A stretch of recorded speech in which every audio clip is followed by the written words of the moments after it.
बिहार की जनता अपनी बदहाली और बेरोजगारी की जिम्मेदार खुद है। भ्रष्ट नेताओं को चुनोगे तो यही होगा। उक्त बातें प्रशांत किशोर ने रामगढ़ में जनसुराज के युवा प्रकोष्ठ के जिला अध्यक्ष रियाज खान के ई रिक्शा एजेंसी के उद्घाटन के दौरान कही। उन्होंने आज पटना में एस्टेट के अभ्यर्थियों के ऊपर प्रशासन के द्वारा किए गए लाठीचार्ज पर कहा कि बिहार के लिए ये नया नहीं, कई बार नीतीश कुमार के इशारे पर पुलिस ने बिहार के युवाओं के साथ बर्बरता दिखाई है। हम इस बार सीएम आवास का घेराव करेंगे। आगे क्या कुछ कहा, देखिए ये रिपोर्ट। तो पटना में स्टेट वालों को धरना प्रदर्शन के दौरान फिर पीटा गया। देखिए, ये पटना में कोई पहली बार लाठी नहीं चली है।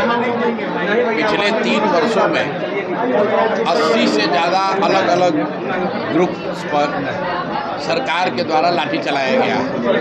जो भी सरकार के नीतियों से सहमति नहीं रखता है, जो भी पटना गया, वो चाहे मुखिया हो, सरपंच हो, आंगनवाड़ी सेविकाएं हो, आशा वर्कर हो, रसोइया हो, टीचर हो, अभ्यर्थी हो, जो भी गया सबको नीतीश कुमार ने लाठी से मरवाया।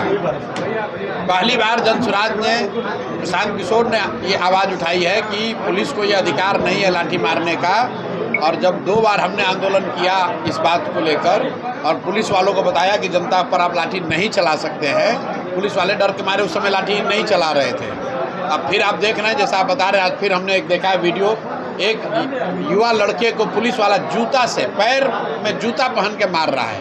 और ये इसलिए हो रहा है कि बिहार के लोग ये बर्दाश्त कर रहे हैं कि चुनाव होता है, फिर यही नीतीश भाजपा को हम लोग वोट दे देंगे, फिर हम लोग के बच्चे जूता से मारे जाएंगे।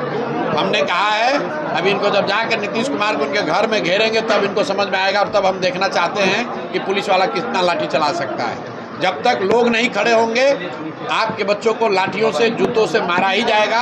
अगर आपको अपने बच्चों को बचाना है तो खड़े होना ही पड़ेगा। नियोजित शिक्षक था ना, नहीं, अभी और दूसरा सवाल है कि नियोजित शिक्षकों की दक्षता के लिए 2 बार परीक्षा लिया गया, लेकिन उनके बारे में कुछ किया नहीं गया, परीक्षा लेकर के छोड़ दिया गया। भाई, शिक्षक जो हैं वो अपनी लड़ाई लड़ रहे हैं, लेकिन शिक्षक 30 से ज़्यादा संघों में सरकार ने उन लोगों को बांट दिया है।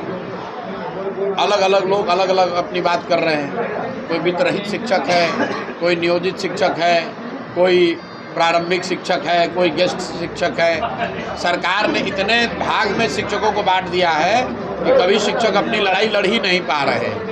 बिहार में शिक्षकों की स्थिति तब सुधरेगी जब शिक्षा की स्थिति सुधरेगी।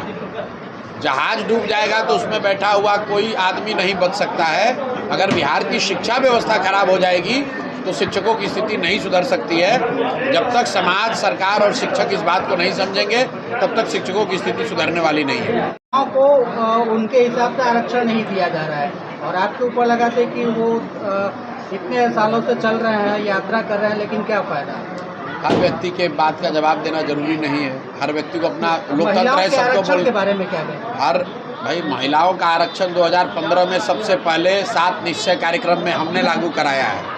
30% वर्टिकल रिजर्वेशन महिलाओं के लिए, 1/3 आज नया नहीं लगा है। नीतीश कुमार आपको बेवकूफ़ बनाकर ये सरकार बेच रही है। 2015 के 7 निश्चय में सब एक निश्चय था, महिलाओं को 1/3 रिजर्वेशन, और ये नोटिफिकेशन 2015 में ही जारी किया गया है। अब वही नोटिफिकेशन को फिर दोबारा जारी कर रहा है। जैसे आप देखते हैं कि पुल का उद्घाटन होता है, फिर उसी पुल का उद्घाटन करने दोबारा मंत्री आता है, वही हाल है। तो पुष्पम प्रिया तो कहते हैं कि उनके नक्शे कदम पर आप चल रहे हैं। पिछले चुनाव में उन्होंने ये सारी अच्छा है भाई, बिहार का भला होना चाहिए, किसी के नक्शे कदम पर चले उससे कोई फर्क नहीं। चलिए।